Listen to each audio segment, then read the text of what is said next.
हाय पिलाମାନେ ମୋ ଚ୍ୟାନେଲକୁ ଆପଣମାନଙ୍କୁ ସ୍ୱାଗତ କରୁଛି। ଆଜି ଆମେ ପଢ଼ିବା ରଚନା ଗ୍ରୀଷ୍ମ ଋତୁ। ଉପକ୍ରମ ଋତୁଜାତ ବସନ୍ତ ବିଦାୟ ନିଏ ଚୈତ୍ର ମାସ ଶେଷରେ ଆରମ୍ଭ ହୁଏ ବୈଶାଖ ମାସ ନେଇ ଆସେ ଗ୍ରୀଷ୍ମ ଋତୁକୁ। ବୈଶାଖ ଓ ଜ୍ୟେଷ୍ଠ 2 ମାସକୁ ଗ୍ରୀଷ୍ମ ଋତୁ କୁହାଯାଏ। ସେତେବେଳେ ଉପରେ ସୂର୍ଯ୍ୟଙ୍କର ପ୍ରଚଣ୍ଡ କିରଣ ଆଉ ତଳେ ତତଲା ତାପ। ମଣିଷ, ଜୀବଜନ୍ତୁ ଆଉ ଗଛଲତା କଷ୍ଟ ପାଆନ୍ତି। ଗ୍ରୀଷ୍ମ ଋତୁରେ ଅଧିକ ଖରା ହୁଏ। ଉତ୍ତାପ କ୍ରମଶଃ ବଢ଼େ। କୂଅ, ପୋଖରୀ, ନଦୀ ନାଳରୁ ଜଳ ଶୁଖିଯାଏ। ଜଳ ଜୀବମାନେ ଅଧିକ କଷ୍ଟ ପାଆନ୍ତି। ମାଟି ଫାଟିଯାଏ। ଗଛଲତା ଝାଉଁଳି ପଡ଼େ। ଖରା ବଢ଼ିଲେ ଗରମ ପବନ ଅଧିକ ବହେ। ଅଣନିଶ୍ୱାସୀ ହେବା ପରି ଲାଗେ। ଦିନେ ଦିନେ ଧୂଳିଝଡ଼ ମଧ୍ୟ ହୁଏ।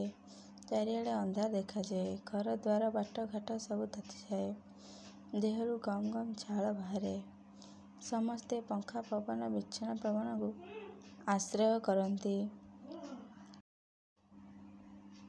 କେହି କେହି ଖରାବେଳେ ଗଛ ମୂଳେ ବିଶ୍ରାମ ନିଅନ୍ତି। ବାଟ ତାତିଯାଏ। ପାଟୋଇମାନେ ହଇରାଣ ହୁଅନ୍ତି।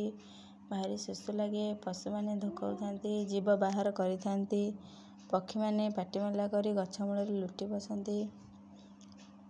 ଉପକାରିତା ଅଧିକ ଉତ୍ତାପ ଯୋଗୁଁ ଗରମ ଲାଗେ।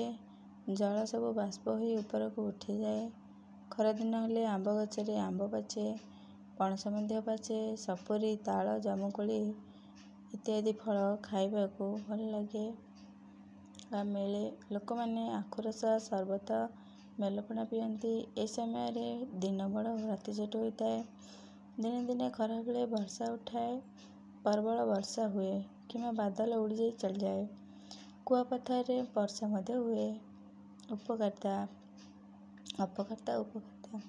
ଅଧିକ ଗ୍ରୀଷ୍ମ ଋତୁରେ ଅଧିକ ଖରା ହୁଏ। ଉତ୍ତାପ ଯୋଗୁଁ ଗରମ ହୁଏ।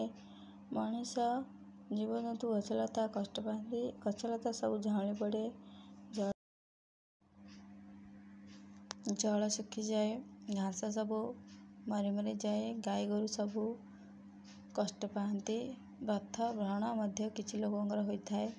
ଗ୍ରୀଷ୍ମ ଋତୁରେ ଚନ୍ଦନ ଯାତ୍ରା, ପଣା ସଂକ୍ରାନ୍ତି, ସାବିତ୍ରୀ ବ୍ରତ, ସ୍ନାନ ପୂର୍ଣ୍ଣିମା ଇତ୍ୟାଦି ପଡ଼ିଥାଏ। ଶେଷ କଥା, ଗ୍ରୀଷ୍ମ ଋତୁ ଆମକୁ ଅଧିକ କଷ୍ଟ ଦିଏ, ପୁଣି ବର୍ଷା ଋତୁକୁ ଡାକି ଆଣେ। ଏହି ଋତୁରେ ଜଳ ବାଷ୍ପ ଆକାରରେ ଉପରକୁ ଉଠିଯାଏ। ଏହା ବର୍ଷା ସୃଷ୍ଟି କରାଏ। ତେଣୁ ଗ୍ରୀଷ୍ମ ଋତୁ ଆମର ଅପକାରୀ ଯେତିକି, ଉପକାରୀ ମଧ୍ୟ ସେତିକି। ପିଲାମାନେ ଭିଡ଼ିଓଟିକୁ ସମ୍ପୂର୍ଣ୍ଣ ଦେଖିଥିବାରୁ ଧନ୍ୟବାଦ। ଯଦି ଭିଡ଼ିଓଟିକୁ ନୂଆ ଦେଖୁଥାନ୍ତି ତାହେଲେ ଚ୍ୟାନେଲକୁ ସବସ୍କ୍ରାଇବ୍ କରିବେ। ପାଖରେ ଥିବା ବେଲ୍ ଆଇକନ୍କୁ ଦବାଇ ଦେବେ।